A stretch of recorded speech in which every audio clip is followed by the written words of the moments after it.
ناظرین محترم السلام علیکم، میں ہوں لائبہ عباسی اور آپ دیکھ رہے ہیں سنو ٹی وی۔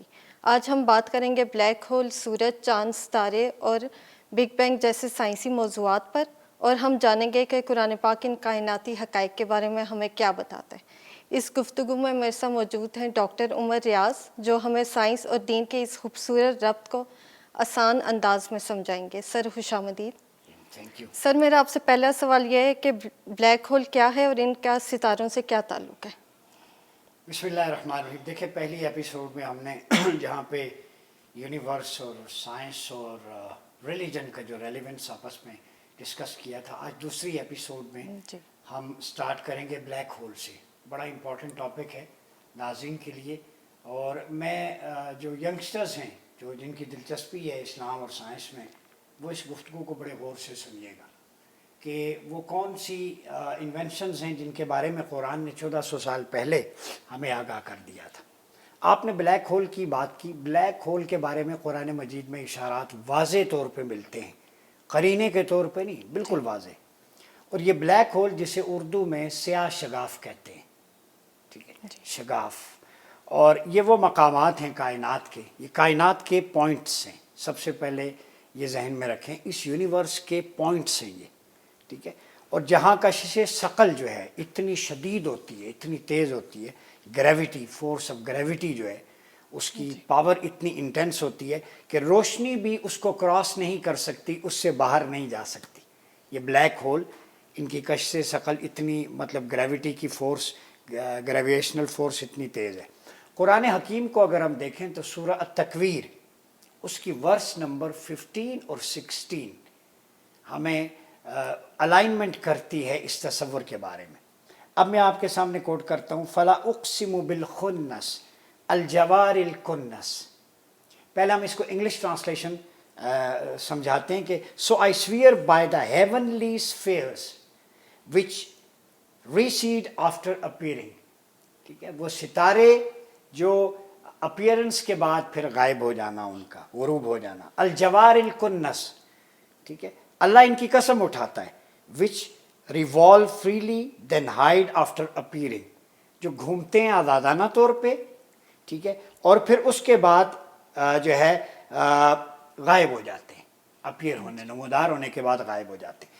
اب الخنس ہے چھپ جانا، کسی چیز کا ہائیڈ کر جانا، ٹھیک ہے، اور جوار الکنس چلنے والا، سب کچھ سمیٹ لینے والا، تو اس کے طور پر جو بیان کیا ہے، تو جو اس سائنسی حقیقت کی طرف واضح اشارہ ہے۔ اب جو الخنس اور سمیٹ لینے والی پاورز کون سی ہیں، آج سائنس بھی اس پہ بات کرتی ہے۔ قرآن میں اللہ نے چلنے والی اور چھپ جانے والی ستاروں کی قسم کھائی ہے، اور جو بلیک ہولز کی خاصیت، اور بلیک ہولز کی یہی خاصیت ہے کہ نظر نہ آنا، سب کچھ کھینچ لینا، ٹھیک ہے، یہ حیرت انگیز طور پر ایک مماثلت پائی جاتی ہے۔ اب ستاروں کے گرنے کے مقامات، سورہ واقعہ آیت نمبر 75 میں مواقع النجوم، ستاروں کے گرنے کے مقامات کا ذکر ہے، جس کے بارے میں مفسرین کا یہ خیال ہے، انہوں نے لکھا ہے کہ یہ بلیک ہولز ہو سکتے ہیں جہاں ستارے اپنی زندگی کے اختتام پر منہدم ہو کر غائب ہو جاتے ہیں۔ منہدم ہو جانا، گر جانا، ڈیمالش ہو جانا، کسی چیز کا مکمل ڈسٹرائے ہو جانا۔ پھر سدرۃ المنتہا اور بلیک ہول کی شکل، کریم آقا علیہ السلام معراج پہ گئے، یہ بھی ایک میریکل ہے۔ آج سائنس اپنی تمام تر توانائیوں کے باوجود وہ راستہ تلاش کر رہی ہے کہ جس راستے کے ذریعے کریم آقا علیہ السلام معراج پہ گئی، تو سائنس مصطفیٰ کریم کے قدموں کی تلاش میں آج بھی سرگرداں ہے۔ آج ہم آپ کو اس پردے سے جو ہے آشکارا کرتے ہیں لوگوں کو، اس سے پہلے اس پہ بات نہیں ہوگی، چونکہ میں نے بڑی ڈائیو کر کے، اور لائبہ اس میں تقریباً 80 to 90 تفاسیر اسلام اینڈ ماڈرن سائنس سے ریلیٹڈ لٹریچر میں ڈائیو کر کے اس کا خلاصہ لے کے آ رہا ہوں ناظرین کے لیے۔ اور جب ہم آج بات کر رہے ہیں نا، کل تک کی اپ ٹو ڈیٹ نالج ہے، اور اس کا ریلیونس قرآن سے۔ اب سمجھیں ذرا، کچھ آراء کے مطابق بلیک ہول کی تصویر اور سدرۃ المنتہا، جسے بیری، سدرہ بیری کا درخت کہتے ہیں، آخری درخت جہاں پہ جبریل امین وہاں تک ساتھ تھے، اس کے بعد لا مکان، نو اسپیس، اللہ لا مکان میں ہوتا ہے، ثم دنا فتدلی فکان قاب قوسین او ادنی، وہاں حضور لامکان میں گئے، اسپیس کا کانسیپٹ ختم ہو گیا، ٹائم کا کانسیپٹ ختم ہو گیا، پیریڈ کا کانسیپٹ ختم ہو گیا، ٹھیک ہے، یہ ساری چیزیں پیچھے رہ جاتی ہیں۔ حضور علیہ الصلوۃ والسلام جب معراج پہ گئے تو اللہ سے ملاقات وہاں ہوئی جو نو اسپیس ہے، لامکان، چونکہ اگر مکان کہیں گے تو وہ محدود ہو جاتا ہے، زمانہ محدود ہے، وقت محدود ہے، یہ ساری چیزیں فنا، اللہ تو لا محدود ہے، ان لمیٹڈ ریالٹی ہے۔ تو مفسرین لکھتے ہیں بات کہ یہ بیری کا درخت، اس کی ساخت جو ہے اس کی مماثلت جو ہے بلیک ہول کی تصویر کے ساتھ ملتی ہے، یعنی بعض مفسرین کے نزدیک بلیک ہول اور سدرۃ المنتہا ایک ہی چیز ہے۔ اب یہ نئی چیز دے رہا ہوں، لوگ اس میں ڈائیو کریں بھائی، اور جو اپنی باریک شاخوں اور پھیلاؤ کی وجہ سے ایک جیسے لگتے ہیں، بات سمجھ آ رہی ہے؟ بیری کے اگر درخت کو دیکھیں۔ پھر کائنات کی جو ریسائکلنگ ہے، جو آپ نے ستاروں اور باقی چیزوں کی پوچھی، سائنسدان بلیک ہولز کو کائنات کا ریسائکلنگ بن مانتے ہیں۔ ریسائکل بن کیا ہوتا ہے کہ چیزیں جو ہیں آپ کے کمپیوٹر کے ڈیسک ٹاپ پہ ایک بنا ہوتا ہے آئیکن ریسائکل بن، جو فائل جو ہے جب ڈیلیٹ کرنی ہو ریسائکل بن میں چلی جاتی ہے، ٹھیک ہے، وہاں پہ۔ اب ناظرین کے انٹرسٹ کے لیے بتا دوں ریسائکل بن کیوں کہا گیا۔ ریسائکل کا مطلب ہوتا ہے کہ جب تک وہ چیز بن میں بڑی ہے آپ اس کو ریسٹور کر سکتے ہیں، ریکور کر سکتے ہیں۔ جب بن میں سے ڈیلیٹ ہو گئی پھر ہارڈ ویئر وہاں سے بھی ہو سکتی ہے، لیکن انیشلی آپ جو ہے جب تک وہ ریسائکل بن میں اسٹور کر سکتے ہیں۔ تو یہ بلیک ہول ریسائکل بن ہے، اس کا مطلب ہے کہ یہ کائنات جو ہے سمٹ کے ریسائکل بن میں یعنی بلیک ہول میں چلی جائے گی، ٹھیک ہے، یہ کائنات۔ پھر اس کے الٹرنیٹ نئی کائنات اللہ تعالیٰ تخلیق کرے گا جو جنت کی صورت میں ہوگی۔ یہ کانسیپٹ غلط ہے کہ یہ کائنات ختم ہو گئی تو زندگی ختم، سب کچھ ختم۔ یہ کائنات جس میں ہم عالم بشریت میں رہ رہے ہیں، یہ جو ہے وہ ارتھ جس کے اندر ہم موجود ہیں، یہ ختم ہوگی، اگلی کیسی ہوگی اس کی فارمیشن کا کسی کو نہیں پتا، لیکن ہوگی۔ یہ ریسائکل ہو کے نیولی انوینٹ ہوگی آگے، چونکہ جب جنت کا کچھ سیٹ اپ ہمیں قرآن احادیث سے ملتا ہے، وہاں پہ جو نہریں ہیں، وہاں پہ پورا ایک ایٹماسفیئر ہے، ٹھیک ہے، وہ ایک آئیڈیل ایٹماسفیئر جس کی تھوڑی سی منظر کشی سورہ رحمان میں یا بعض مقامات پہ ہمیں ملتی ہے، تو اس کا مطلب ہے کہ بھول جائیں آپ یہ دنیا کا، یوں سمجھیں 1000 دنیا یہ ملا کے بھی اس کے ایک حصے کے برابر نہیں ہو سکتی، وہ اتنی عظیم کائنات۔ تو یہ بلیک ہول، تو یہ پرانے مادے کو ختم کرتے ہیں جن کا تعلق ستاروں کے بے نور ہونے سے ہے، جیسے وَإِذَا النُّجُومُ انْكَدَرَتْ کہ قرآنی تصور سے جوڑا جاتا ہے کہ ستارے جب بے نور ہو جائیں گے۔ تو خلاصہ اگر دیکھیں سائنس کا تو بلیک ہول کو سائنس نے حال ہی میں دیکھا ہے، جبکہ قرآن نے 1400 سال پہلے ایسی ہڈن پاورز کا، غیبی قوتوں کا ذکر کیا جو نظر نہیں آتی مگر کائنات میں اشیاء کو سمیٹ لیتی ہیں۔ آج بھی برمودا ٹرائنگل کے بارے میں مسٹری ہے، کوئی نہیں جانتا، یہ تو ایک سامنے مسٹری ہے نا، ان سین مسٹریز اس نے کیا رکھی ہیں، اسی وجہ سے تو وہ رب ہے، ڈیوائن ہے، وہ پاور ہے۔ تو سپر پاور دنیا میں کوئی نہیں ہے اس پوری کائنات ہست و بود میں، عوالم میں، وہ صرف خدا ہے جس نے اب بھی مسٹریز رکھی ہیں، کوئی بشر ان کو ایکسیس نہیں کر سکتا۔ تو یہ قرآنی سائنس اور جدید سائنس کو ایک مطابقت کی طرف لے کے جاتی ہے۔ پھر ماہرین فلکیات کو دیکھیں، جو فلکیات کے ماہرین ہیں، وہ کہتے ہیں کہ تاریخ میں پہلی بار بلیک ہول کی ایک تصویر انہوں نے بنائی، اور انہوں نے کہا کہ ہم یہ سنتے آ رہے تھے اب تک بلیک ہول کے بارے میں کہ یہ بلیک ہول کوئی مسٹری عجیب سی چیز ہے، اس وقت دنیا کی توجہ کا مرکز بن گئی اور لوگوں نے دیکھا اس پکچر کو پہلی دفعہ اسکرین پہ۔ بہرحال سائنس تو آج تاریخ تک پہنچی ہے، لیکن قرآن میں اللہ 1400 سال پہلے اس کا ذکر کر چکا ہے، اور قرآن مجید نے 18 سے 12 بلیک ہولز کے بارے میں سورہ نجم کی آیت میں بیان کیا ہے۔ اس نے دیکھا، اس میں ان آیات کریمہ کا ترجمہ پھر جو کچھ، اور اس نے اس کو ایک بار جس کے بعد سدرہ پر ثم دنا فتدلی فکان قاب قوسین او ادنی، اس سے پہلے کا جو فیز ہے نا، وَلَقَدْ رَآهُ بِالْأُفُقِ الْأَعْلَى، یہ جو دیکھنے کی بات ہے نا، یہ دیکھنے کے بعد جنت الماوا، لوٹ ٹری کی بات ہو رہی ہے، یہ چیزیں سمجھ سے باہر ہیں، ٹھیک ہے، یہ سورہ نجم ہے۔ وہ نہ نظر سے، نہ نظر بہکی، نہ حد سے بڑا، ایک لیول تک سرکار نے اس کا مشاہدہ کیا۔ پھر اپنے رب کی نشانیاں بیان کی. تو یہ سارا معراج کا سفر سورہ نجم میں ذکر ہے. Black hole, super nova, super natural, beyond the realities, metaphysical realities جن تک سائنس قیامت تک نہیں پہنچ سکتی, ان ساری چیزوں کا ذکر ہے. بلیک ہول تو پھر نیچے رہ جاتا ہے. ٹھیک ہے. پھر اس کے بلیک ہول پر جو تفصیلی تجزیہ ہے قرآن مجید کی, ان کلیئر فورسٹریئر کو برطانوی نشریاتی ادارے کا ایک میزبان ہے, اس نے ان آیات کے ذریعے ثابت کیا ہے کہ کلیئر فوسٹر نے کہا کہ خلا سیاہ ہے اور تاریکی میں چھپا ہوا ہے. بلیک ہول تاریک ترین چیز ہے, انسان اسے اپنی آنکھ سے نہیں دیکھ سکتا, اور ہماری بینائی اس کی حد کو بائی پاس کرتی ہے یا اس سے آگے گزر جاتی ہے. آپ کہہ سکتے ہیں کہ یہ ایریا ایک لینس کی طرح ہے. بات سمجھ گئے؟ لینس کی. تو قرآن میں بیان کیا گیا ہے گریویٹیشنل لینس. ٹھیک ہے. سائنس میں اس کے لیے تجاوزی عدسہ. ٹھیک ہے. نبی پاک صلی اللہ علیہ وسلم نے اپنے سفر معراج کے دوران اسے دیکھا, اور اس کے علاوہ بڑی نشانیاں دیکھیں. جو کلیئر فوسٹر کہتا ہے کہ نبی پاک صلی اللہ علیہ وسلم نے بلیک ہولز کا مشاہدہ کیا. ایک انگریز سائنٹسٹ بھی مانتا ہے کہ حضور نے معراج پر ان کا مشاہدہ کیا. جی. تو اب وہ کہتے ہیں نا کہ بشری آنکھ کراس کر جاتی ہے آئینے کی طرح. عام بشری آنکھ نہیں, وہ آنکھ صرف نگاہ مصطفیٰ تھی جو کراس کر گئی. ہر کسی کو یہ اعزاز حاصل نہیں, ایکسیپشن. یہاں سے قوت ایمانی اور مضبوط ہوتی ہے ذات مصطفیٰ پر. ہم اس محبوب کے امتی ہیں نبی کے کہ جو ان پاورز کو کراس کر کے آگے چلے گئے جہاں تک سائنس آج تک نہیں پہنچ سکی. تو سپریم پاور اللہ کی ذات ہے, اور اللہ نے سپریم لیڈر مصطفیٰ کو بنا کے وہاں سے گزار کے اپنے قریب بلا لیا جہاں سائنس بھی نہیں پہنچ سکتی. ٹھیک ہے. پھر قرآن نے سدرۃ المنتہا کے شواہد. پھر کلیئر فوسٹر کہتا ہے کہ ستاروں کے بلیک ہولز میں گرنے کا تذکرہ موجود ہے قرآن میں. سائنسی ریکارڈ کے مطابق اب تک 3 ستاروں کے بلیک ہولز میں گرنے کے شواہد موجود ہیں, اور ان میں کوئی بھی مادی چیز حتیٰ کہ روشنی بھی نہیں گزر سکتی. یہ سائنٹیفک اپروچ ہے.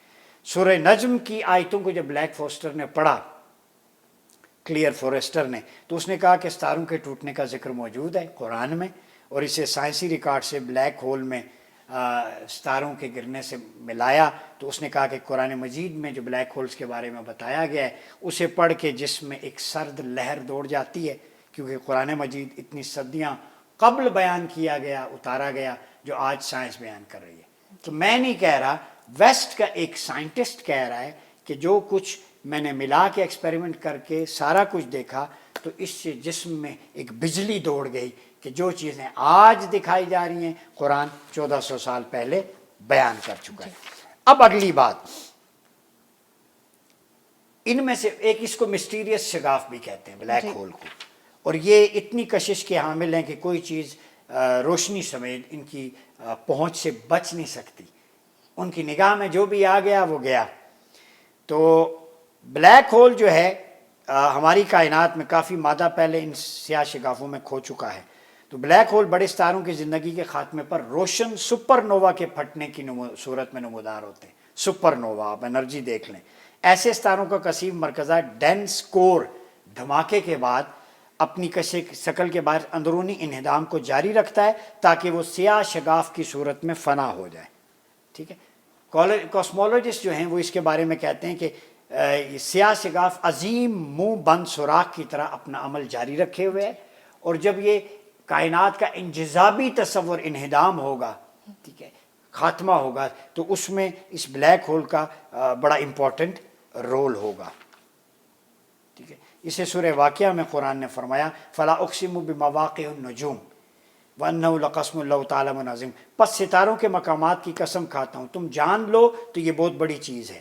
ٹھیک ہے. یہ مقامات جو ان کی موت کے بعد سیاہ شگاف یعنی بلیک ہول میں تبدیل ہوتے ہیں, سماوی کائنات کے باب یعنی کوارز کے بعد سب سے زیادہ پراسرار ہے, وہ سورہ واقعہ سے بھی ثابت ہے. جی سر, میرا دوسرا سوال آپ سے یہ ہے کہ دمدار ستارے, سورج, چاند, شمسی تقویم کے بارے میں قرآن کیا کہتا ہے؟ دیکھیں, قرآن کے اندر سورہ شمس ہے, جی, والشمس وضحاہا, ٹھیک ہے, ٹائٹل سے ذکر ہے پورا. زمین اور آسمان کی گردش, چاند اور سورج کا اپنا مدار میں گھومنا, گلیکسیز کا, والقمر قدرناہ منازل حتی عاد کالعرجون القدیم, والشمس والقمر. متعدد مقامات پہ قرآن نے قمر کا چاند کے ساتھ، شمس کا سورج کی روشنی میں، نجوم ستاروں کی روشنی میں. ٹھیک ہے، یہ پورے کا پورا آخری چیپٹر میں زیادہ ملتا ہے 30ویں پارے میں. جی جی چاہے وہ سورہ واقعہ ہو، سورہ نجم ہو، سورہ تکویر ہو، سورہ مطففین ہو، مختلف جو آخری لاسٹ 50 سے 60 chapter scientific exploration, earth sciences. سورہ زلزال میں زلزلے کے بارے میں ہے. ٹھیک ہے، زمین کا ہلنا. پھر اسی طرح آخری چیپٹر میں اگر آپ دیکھیں گے تو کائنات کا سمیٹا جانا، قرب قیامت، اقتربت الساعہ، اینڈ آف ٹائم. ٹھیک ہے، کائنات کے انجزام کی جو بات، انہدام کی بات کریں تو یہ ساری چیزیں آخر میں. کیوں کہ آخر میں یہی کچھ ہونا ہے تو قرآن نے اس کو آخری چیپٹر میں بیان کیا. پہلی بات. دوسرا، 9 بڑے سیارے ہیں ہمارے نظام میں، آپ کو پتہ ہے نا. جی. اور ان کے چاندوں اور سیارچوں کے علاوہ کچھ اجرام بھی ہیں جو برس ہا برس ہماری آنکھوں سے اوجھل رہنے کے بعد بھی چند روز کے لیے ظاہر ہوتے ہیں اور بعض اپنے طویل مدار پہ روانہ ہو جاتے ہیں. ٹھیک ہے، ہم چند دن دیکھتے ہیں پھر غائب ہو گیا، پھر نیا آ گیا، ریپلیس ہو گیا. ان دمدار تاروں کا نام کومیٹس ہے اور ان کے سورج ان کے گرد ان کا مدار انتہائی بیضوی ہوتا ہے. اب ان کو سورہ تکویر میں دمدار ستارے کی قسم کھائی ہے اللہ نے، جیسے ہم نے پہلے بیان کیا. فرمایا 15-16 ورس نمبر چیپٹر 81 ہے سورہ تکویر. فلا اقسم بالخنس الجوار الکنس، تو میں قسم کھاتا ہوں ان اجرام فلکی کی جو ظاہر ہونے کے بعد پیچھے ہٹ جاتے ہیں. جی. ظاہر ہوتے ہیں اور پھر پیچھے پیچھے کدھر جاتے ہیں؟ Black hole. ذہن میں رکھیں، جو بلا روک ٹوک چلتے رہتے ہیں پھر ظاہر ہو کر چھپ جاتے ہیں. ہر چیز کو فنا ہے، بقا صرف اس رب کی ذات کو ہے. تو سورج سے 1.5 نوری سال کی مسافت پر سب سے بڑا صحابیہ سورج کے گرد محو گردش ہے. وہ کیا ہے؟ جسے اوٹ کلاؤڈ، اوورٹ صحابیہ میں کہہ دوں، یہ صحابہ سے نہیں ہے، سین سے ہے. صحاب بادل کو کہتے ہیں. ٹھیک ہے، کلاؤڈ ہے تو اوورٹ بادل کہتے ہیں. سورج کی طرف آنے والے دمدار تارے وہی پیدا ہوتے ہیں جو سورج سے متعلق دمدار تارہ ہیلے کا تارہ ہے، جو بیضوی وجہ سے ہر 76 سال بعد منظر عام پہ آتا ہے. پھر علامہ منظور افریقی نے القاموس میں لکھا الکنس کا معنی چھپنا، گم ہو جانا. اس کی وجہ یہ ہے کہ کومیٹ طویل عرصے کے لیے کسی نادیدہ جو مقام دیکھا نہیں جاتا اس میں گم ہو جاتا ہے. نادیدہ مقام بلیک ہولز کی طرف، ریسائکلنگ کی طرف چلا جاتا ہے. پھر قرآن نے سورج کا ذکر کیا جو روشنی کے لیے بڑا امپورٹنٹ ہے. هو الذی جعل الشمس ضیاء، وہی ہے جس نے سورج کو روشنی کا منبع بنایا سورہ یونس میں. پھر فرمایا وجعلنا الشمس سراجا، سورج کو ایک چراغ سے تشبیہ دی، چراغ بنایا. چراغ روشنی کا کام کرتا ہے. اب سورج کی روشنی کا باعث کیا ہے؟ لوگ حیران ہوں گے. اللہ کی صنائیت دیکھیں، قرآن کی کنٹریبیوشن دیکھیں کہ شدید ایٹمی دھماکے ہیں سورج کی روشنی کا باعث. سورج کی روشنی اتنی تیز کیوں ہوتی ہے کہ اس کے اندر شدید ایٹامک جو ایکسپلوژنز ہوتے ہیں، اس کے بعد یہ روشنی آئی. سورج عام طور پر ہائیڈروجن اور ہیلیم پر مشتمل ہوتا ہے. آج ہائیڈروجن بم کی بات ہوتی ہے، سائنس ہائیڈروجن بم بنا گئی، 1-2 ملکوں نے بنا لیے، ہیلیم بنا گئے، کیا بنا گئے، لیکن سورج میں یہ 2 چیزیں ہیں. لیکن اللہ کا کنٹرول دیکھیں کہ اس کی روشنی لوگوں کے لیے منفعت بخش ہے. بات سمجھ آ رہی ہے؟ یہ دونوں نہایت لطیف گیسیں ہیں. سورج کے مرکز میں ایک نیوکلیائی ری ایکٹر ہے. دنیا والوں کے ری ایکٹر ایک دوسرے کو دھمکی دیتے ہیں بم مار دیں گے. اللہ کی سپر پاور دیکھ لیں، نیوکلیائی ریکٹر سورج کے اندر رکھا ہوا ہے، لیکن انسانوں کو کچھ نہیں کہتے، پھر بھی نہیں ڈرتے ہم اس سے. اندازہ لگا لیں، میں مثالیں سائنس سے سمجھا رہا ہوں نوجوانوں کو. جس کا درجہ حرارت 1,40,00,000 سینٹی گریڈ. یہ ناظرین، یہ میرے کیمرہ مین بھی ذرا غور کریں گے، 1,40,00,000 سینٹی گریڈ اس کا درجہ حرارت ہے. فارن ہائٹ ہے 2,50,00,000. یہ سینٹی گریڈ 1,40,00,000.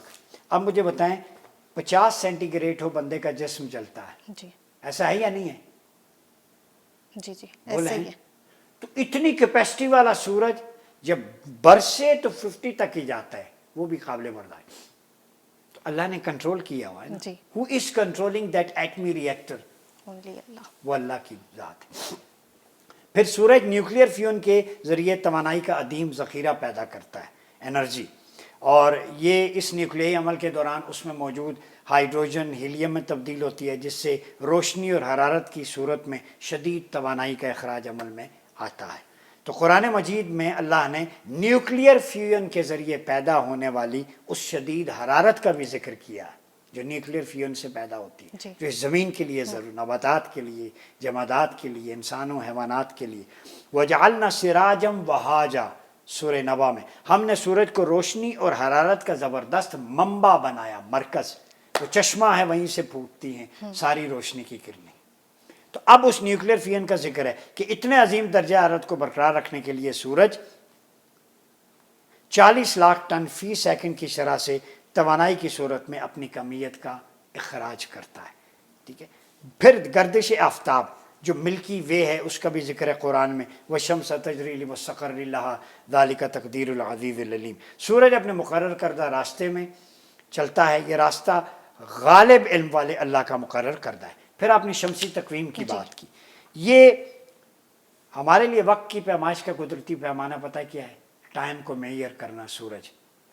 پہلے اب تو یہ ختم ہو گیا، وہ سٹک لے کے نا زوال کا زور کا ٹائم آتا تو سایہ کدھر ہے، نصف النہار، عصر تھوڑا آگے چلا گیا، جی ٹھیک ہے۔ ہمارے بڑے ایسے نمازوں کے اوقات معلوم کرتے تھے، جب ریڈیو کا، ٹی وی کا وہ بتاتے ہیں کہ وہ ناپتے تھے کہ اس وقت سورج کدھر ہے، کیا ٹائم ہوگا، اچھا اب تھوڑے ڈھل گئے ہے، عصر ہو گئی، یہ غروب ہے، ہلکی سی شفق پھوٹ گئی، مغرب ہے، جی ٹھیک ہے۔ تو یہ سارا سورج کے ذریعے معلوم ہوتا تھا، بات سمجھ رہی ہیں؟ جی دنوں اور سالوں کا تعین بھی انہی کے ذریعے، اسی کے ذریعے ممکن ہے۔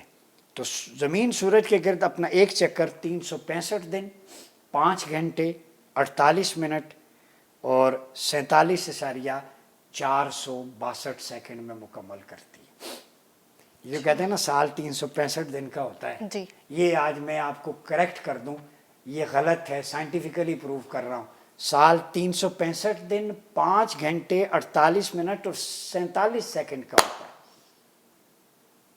تو آج ایک نئی چیز کو ہم پڑھتے نہیں ہیں نا، کتاب سے تعلق نہیں ہے، سال کے 365 دن، جی وہ بھائی جان 365 نہ کہہ رہا، 365 دن 5 گھنٹے 48 منٹ، 48 منٹ، وہ 5 گھنٹے 48 منٹ امپورٹنٹ ہیں، جی ٹھیک ہے، ایک پل بھی زندگی کا امپورٹنٹ ہوتا ہے۔ تو شمسی سال کی اصل طوالت بیعینی یہی ہے۔ ٹھیک ہے، عام سال چونکہ لوگوں کے ہاں معروف ہے 365 دن کا ہوتا ہے، اور یہ سارا تو اس کو قرآن نے کہا وَالشَّمْسَ وَالْقَمَرَ بِحُسْبَانٍ، سورج اور چاند معلوم اور مقررہ فلکیاتی حساب کے تحت محو حرکت ہیں، ٹھیک ہے۔ پھر پلینٹس کا ذکر ہے، اللہ نے کہا اِذَا الشَّمْسُ كُوِّرَتْ، جب سورج لپیٹ کر بے نور کر دیا جائے، یہ علامات قیامت میں سے ایک ہوگی، سورج لپیٹ کے بے نور ہو جائے گا، ٹھیک ہے۔ اور سائنس آج کہہ رہی ہے، قرآن نے 1400 سال پہلے۔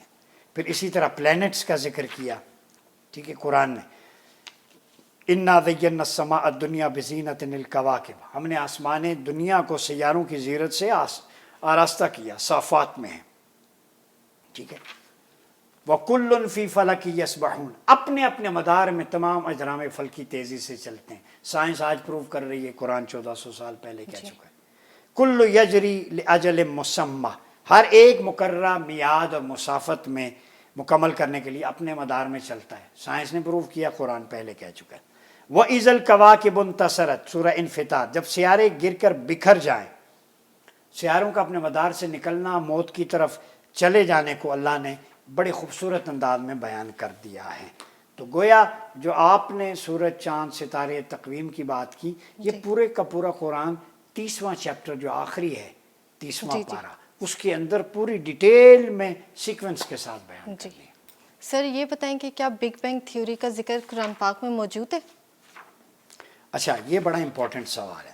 آپ جو بات کر رہی ہیں نا بگ بینگ تھیوری کی، جی اس میں آپ کو ایک دو چیزیں امپورٹنٹ بتاتا ہوں، چونکہ تخلیق کائنات کا قرآنی نظریہ یہ اس سے ریلیٹڈ ہے کہ کائنات کیسے، کریشن آف یونیورس، اس کا قرآنک جو ایک کانسیپٹ ہے وہ ہم نے دیکھنا ہے۔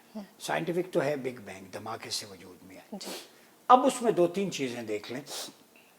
ایک ہے مصری مفسر جوہری طنطاوی الجواہر فی تفسیر القرآن ان کی عربی میں تفسیر ہے. الکونیہ ستاروں پہ، گلیکسیز پہ، سائنٹیفک انوویشنز پہ انہوں نے بہت لکھا ہے. وہ سورہ فلق جو ہے اس سے بگ بینگ تھیوری ثابت کرتے ہیں.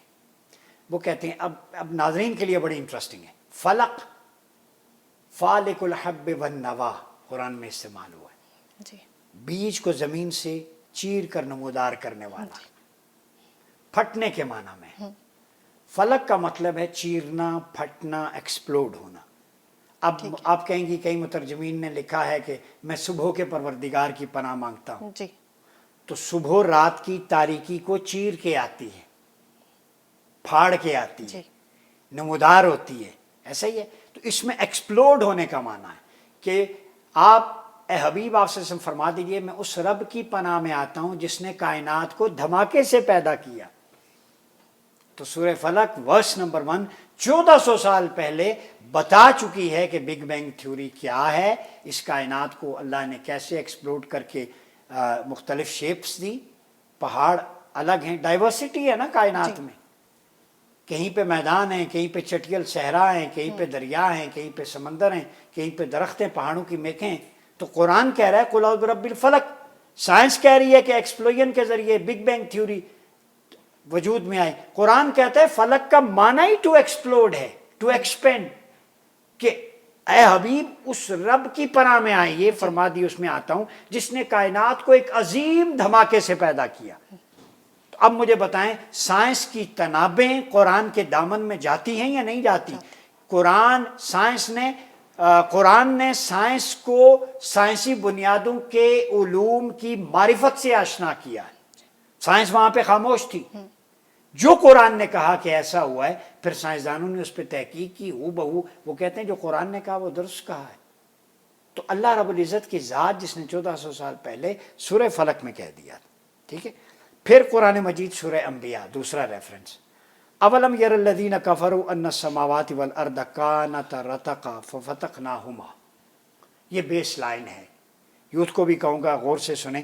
کیا کفر کرنے والوں نے نہیں دیکھا کہ جملہ آسمانی کائنات اور زمین سب کی اکائی سنگولیرٹی کی شکل میں جڑے ہوئے تھے، پھر ہم نے انہیں پھاڑ کر جدا کیا، ایکسپلوڈ کر کے.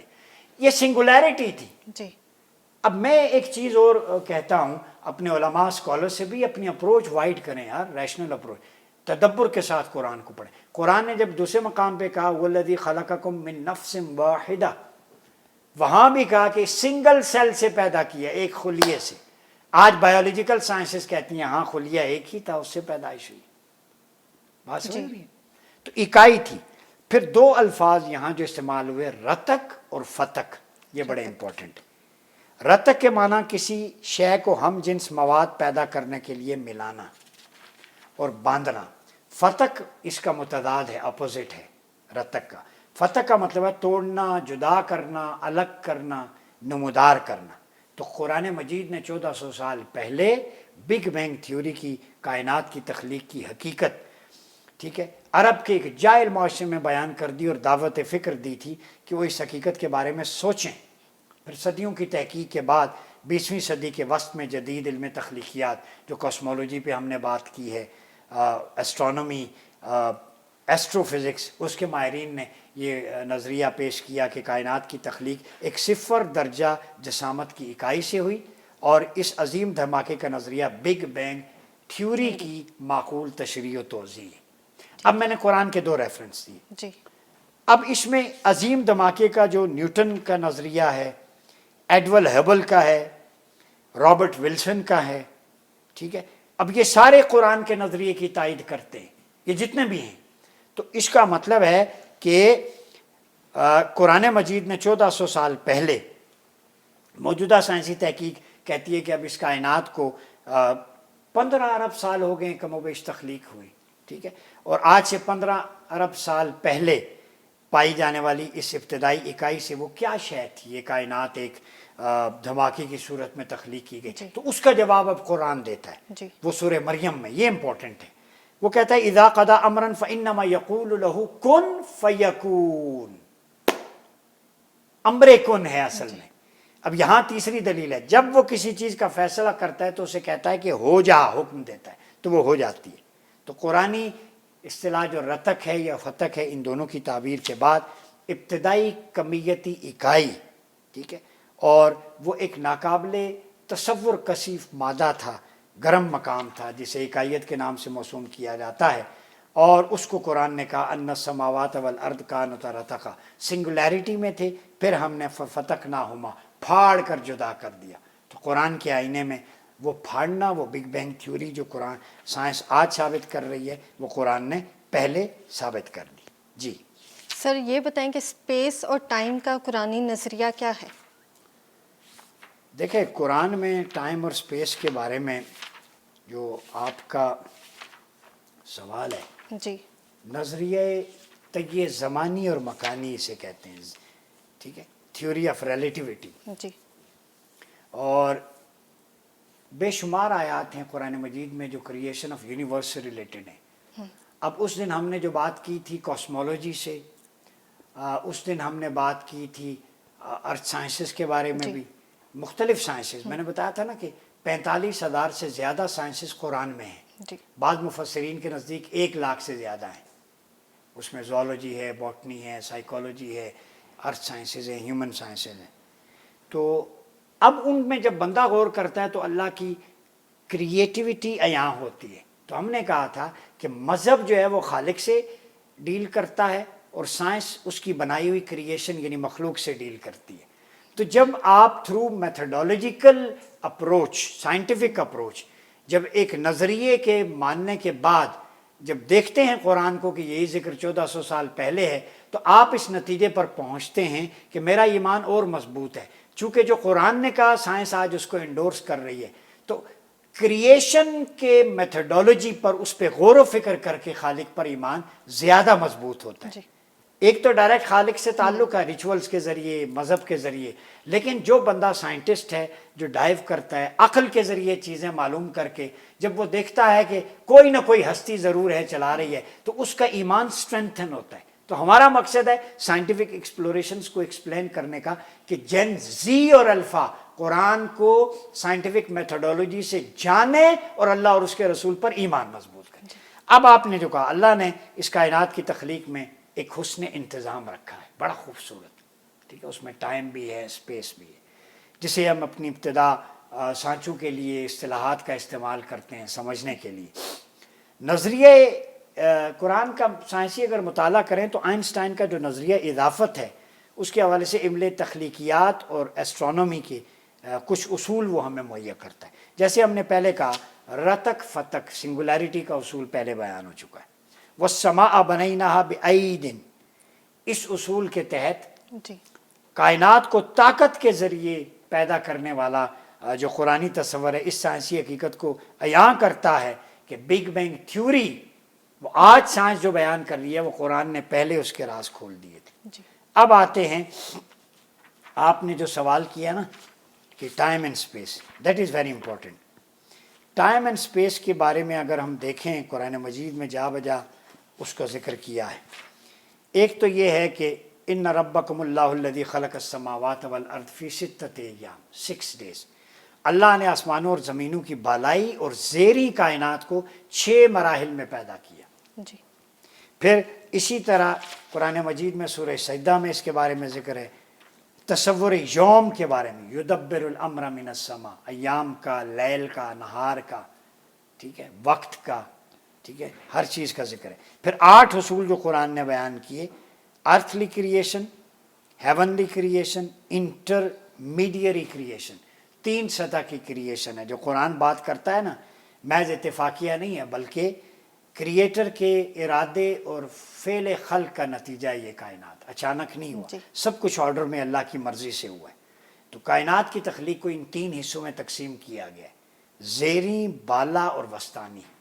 سب سے نیچے یعنی زمین، درمیان میں خلا، اور اس سے اوپر آسمان. یہ تینوں کو ملائیں تو اس کو یونیورس کہتے ہیں، یونیورس. ٹھیک ہے. یہ 3 مراحل تھے اور سورہ سجدہ میں اسی کو بیان کیا گیا. یہی مضمون قرآن کے چیپٹر نمبر 20، 25، 38، 37، 85 میں بیان کیا گیا، جس کو کومس ایکسٹرا گیلیکٹک ورلڈ جدید سائنس کی ثابت کر چکی ہے. پھر اللہ نے کہا سورہ طلاق میں اللہ الذی خلق سبع سماوات ومن الارض مثلہن، 7 آسمان اور زمینیں اسی طرح کی اللہ نے پیدا کی، ٹھیک ہے، اس کا بھی ذکر ہے، 6 ایام کا بھی اس کے بعد ذکر ہے، پھر فکری ارتقاء کا ذکر ہے قرآن کے اندر۔ تو یہ ساری میں جو آپ کو ریالٹیز دے رہا ہوں نا، حوالہ جات، یہ اسی طرف اشارہ کرتے ہیں کہ اللہ رب العزت نے اس تکوین کے ساتھ اس کائنات کو جو آرڈر میں لے کے آیا ہے وہی ہے جو اس کو واپس سمیٹے گا۔ بات سمجھ رہی؟ جی۔ اب اس میں ایک چیز میں امپورٹنٹ پوائنٹ جو آپ سے یہاں مس ہو گیا، یہ جو قرآن مجید اس پہ بڑا امپسائز کرتا ہے، اضافیت زمان و مکان، تیہ زمانی اور مکانی۔ قرآن مجید میں سورہ کہف میں اس واقعے کو، ٹائم اینڈ سپیس کو بیان کیا ہے۔ اصحاب کہف کا واقعہ سنا ہوگا۔ فَإِنَّ قَائِلٌ مِّنْهُمْ كَمْ لَبِثْتُمْ قَالُوا لَبِثْنَا يَوْمًا أَوْ بَعْضَ يَوْمٍ، ان میں سے ایک کہنے والے نے کہا تم کتنے عرصے سے یہاں ٹھہرے؟ انہوں نے کہا ایک دن یا ایک حصہ، حالانکہ وہ 309 سال وہاں ٹھہرے تھے، لیکن محسوس انہیں ایسے ہوا کہ دن کا کچھ حصہ یہاں ٹھہرے۔ اسے کہتے ہیں ٹائم اینڈ سپیس، تیہ زمانی، زمان و مکان کا سکڑ جانا، ٹھیک ہے۔ وہ آئنسٹائن ہو، نیوٹن ہو، حضور کی معراج پر بھی بس کر جاتے ہیں ٹائم اینڈ سپیس میں، تھیوری آف ریلیٹیوٹی، سمجھ نہیں پاتے کہ اس کا کلائمیکس۔ اور اصحاب کہف کے واقعے میں بھی ٹائم اور سمیس ایک حد تک جاتی ہے، کہتی ہے ہماری بس ہوگی۔ تو سائنس بھی جہاں پہ آ کے اس کی سپیڈ اور رفتار اور لائٹ منہدم ہو جاتی ہے، اس سے آگے اللہ کا کلام شروع ہوتا ہے، اس کی معرفت شروع ہوتی ہے۔ اب آپ کو سمجھ آ رہی ہے؟ سائنس سے آگے سپر نووا، سپر نیچرل، اور جسے کہتے ہیں نا کہ الٹرا نیچرل جسے کہیں، آپ اسے کہیں بیونڈ دا باؤنڈریز، لامکان، وہ سائنس انسان ایک حد تک تحقیق کر سکتا ہے۔ تجربے مشاہدے کی ایک قوت ہے، ایک لمیٹیشن ہے، لیکن جب آپ لمیٹیشن جہاں تک آپ کی ایکسس ہے وہاں تک جا سکتے ہیں، اس کے آگے کیا ہے وہاں پہ آپ کو نہیں پتا، چاہے بڑے سے بڑا۔ یہ حقانیت ہے اللہ رب العزت۔ تو اس واقعے کے اندر یہ بیان کیا۔ پھر سورہ کاف میں بھی ہے کہ جب وہ سورج طلوع ہوتا تو غار کے دائیں جانب بڑھ جاتا، غروب ہوتا بائیں جانب، وہ کشادہ میدان میں جیسے لیٹے ہوئے۔ پھر عزیر علیہ السلام کے لیے تیہ زمانی، فَأَمَاتَهُ اللَّهُ مِائَةَ عَامٍ ثُمَّ بَعَثَهُ قَالَ كَمْ لَبِثْتَ، اللہ نے 100 برس تک انہیں اس کیفیت میں رکھا، موت کی، پھر زندہ کیا، تو پوچھا مرنے کے بعد کتنی دیر ٹھہرا رہا؟ تو انہوں نے جواب دیا لبثت یوماً او بعد یوم، ایک دن یا اس ایک دن کا کچھ حصہ۔ سبحان اللہ۔ اب اتنا عرصہ عزیر علیہ السلام جو ہے 100 سال تقریباً موت طاری رہی، ٹھیک ہے۔ تو یہ تیہ زمانی اور مکانی کا جو سلسلہ ہے۔ پھر سلیمان علیہ السلام نے اپنے درباریوں سے کہا یا ایھا الملأ ایکم یأتینی بعرشہا قبل ان یأتونی مسلمین، تم میں سے کون ملکہ بلقیس کا تخت میرے پاس لا سکتا ہے؟ تو لوگ فرمانبردار ہوئے۔ تو ملکہ سبا بلقیس کا تخت سلیمان علیہ السلام کی جو ٹیریٹری تھی، وطن سا، اس سے 900 کلومیٹر یا 900 میل دور تھا۔ یہ چاہتے تھے کہ ملکہ سبا مطیع ہو کر دربار میں حاضر ہو، تو قرآن مجید میں اس کا ذکر ہے، ٹھیک ہے، اس پوری چیز کا۔ یہ بھی محیر العقول ہے۔ تو معجزہ معراج مصطفیٰ ہو یا ٹائم اینڈ سپیس ہو، جتنی بھی تھیوریز ہیں، چاہے وہ اصحاب کہف کی ہو، سلیمان علیہ السلام کی ہو، عزیر علیہ السلام کی ہو، معراج مصطفیٰ ہو، یہ قرآن کے آخری چیپٹرز میں اور پوری ڈیٹیلز کے ساتھ بیان کی گئی ہیں۔ آج سائنس ٹائم اینڈ سپیس پہ ریسرچ کر رہی ہے، نئی انوویشنز ہیں۔ قرآن نے 1400 سال پہلے سمیٹ کر ٹائم اینڈ سپیس قرآن میں بیان کر لیا۔ بہت شکریہ ڈاکٹر صاحب۔ ناظرین، اپنے میزبان کو بھی اجازت دیجیے۔ اللہ حافظ۔